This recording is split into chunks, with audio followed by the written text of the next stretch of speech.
Our story begins with a man named Formosus. Before he was a corpse on trial, he was one of the most brilliant and controversial figures in the 9th century. A gifted diplomat and a powerful bishop, Formosus was a man who made powerful friends, and even more powerful enemies. The world he lived in wasn't one of quiet prayer and contemplation. 9th century Rome was a snake pit of blood-soaked politics. Noble families, Germanic kings, and Byzantine emperors were locked in a brutal chess match for control of Europe, and the papacy, the throne of St. Peter, was the ultimate prize. Formosus found himself on the wrong side of the reigning pope, John VIII, who saw his ambition as a threat. He was excommunicated, cast out of the church, and forced to swear an oath that he would never return to Rome or seek religious office again. For most men, this would be the end. But Formosus was a master of survival. He outlasted his enemies, was eventually absolved, and in the year 891, he did the unthinkable. The excommunicated exile was elected pope. But in the viper's nest of Rome, a victory for one is a declaration of war on another. By choosing his allies and crowning a specific Holy Roman Emperor, Pope Formosus painted a target on his back that would follow him even into the afterlife. He ruled for 5 turbulent years and died of a stroke in 896.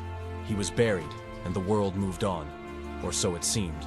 After Formosus's death, the papacy descended into chaos. His successor reigned for only 15 days before being poisoned. The pope after that was overthrown.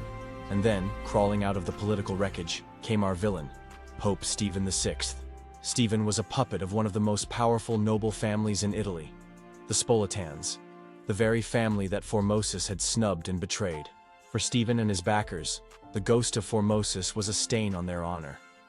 His acts, his decrees, his very memory needed to be not just defeated, but annihilated. But how do you destroy a man who is already dead and buried? For a normal mind, this is an unsolvable problem. But Pope Stephen VI was not a normal man. His mind was consumed by a fanatical, almost demonic obsession. He believed that Formosus's soul was still a threat, that his influence was a cancer on the church. He decided that death was not an excuse to escape justice. He gave the order that would echo in infamy for 1,000 years. Dig him up. Imagine the scene. Under the cold light of torches, workers break the seal on the papal crypt. The stench of decay, even after 8 long months, is overpowering. They drag the heavy lead coffin out and pry it open. Inside lies the putrefying body of Pope Formosus. His skin, black and leathery, is stretched tight over his bones. His eye sockets are hollow. This wasn't a holy relic, it was a rotting piece of meat. But Pope Stephen's orders were explicit. They hauled the corpse from its coffin. Servants, likely gagging from the smell, were forced to perform a grotesque mockery of a sacred ritual. They stripped the corpse of its burial shroud and forcibly dressed it in the most splendid papal vestments. Layers of silk, brocade, and cloth of gold were draped over the decaying flesh. A bejeweled crown was placed on its crumbling head. They then carried this horrifying effigy into the Basilica of St. John Lateran, the mother church of all Catholicism, and propped it up on the papal throne. The trial began. Stephen VI, his face contorted with rage, rose to his feet. He paced before the silent, rotting figure on the throne, screaming accusations.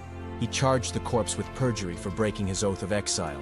He charged him with ambition, with illegally seizing the papacy. The corpse, of course, remained silent, but Stephen had planned for this. In one of history's most surreal and terrifying details, a young deacon, barely a man, was forced to hide behind the throne. His job? To speak for the dead. As Stephen hurled his questions at the corpse, this terrified deacon had to tremble out pre-written answers, his voice echoing from the shadows behind the rotting head of a dead pope. Imagine the psychological torture. The entire clergy of Rome, nobles and foreign dignitaries, forced to sit and watch this blasphemous theater, knowing that to object, to even look away, could mean their own death sentence. The verdict was never in doubt. The corpse of Pope Formosus was found guilty on all counts.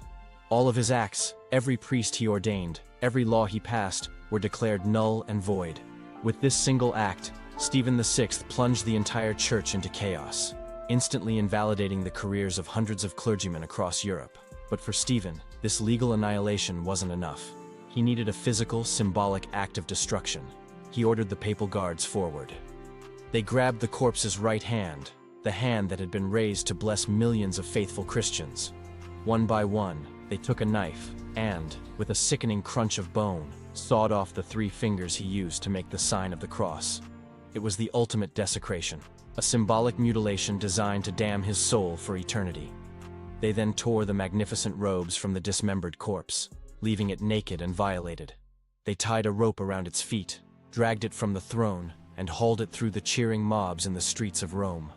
The final insult?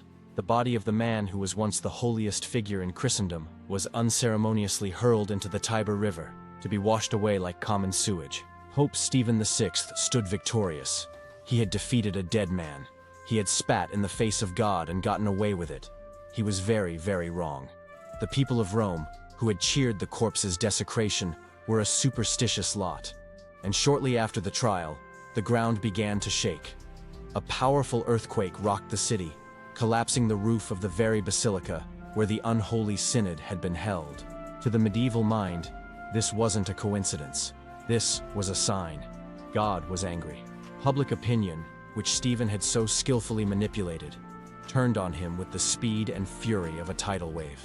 The city erupted into riots. The man who had been the all-powerful judge was hunted down, overthrown, and thrown into a lightless dungeon. His end was poetic. The puppet master of the cadaver synod, the man who had defiled a body to make a political point, was himself brutally strangled to death in his cell. His reign of terror was over. And what of Formosus? In a final, bizarre twist, his mutilated body was fished from the Tiber by monks, who claimed it had miraculously washed ashore. A later pope, Theodore II, held a new synod, exonerated Formosus completely, and gave his body a full papal burial for the second and final time.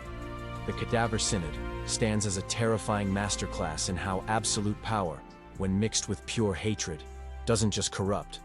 It drives men to a level of insanity that shatters the very foundations of civilization. It is a moment so dark, the church itself tried to bury it deeper than any tomb. History is not a clean, neat story. It's a collection of bones, of secrets, and of moments of madness that prove that truth is always more terrifying than fiction. If you have the stomach to dig up more of history's darkest secrets, make sure you hit that subscribe button. And tell me in the comments, what other historical nightmares should we investigate next?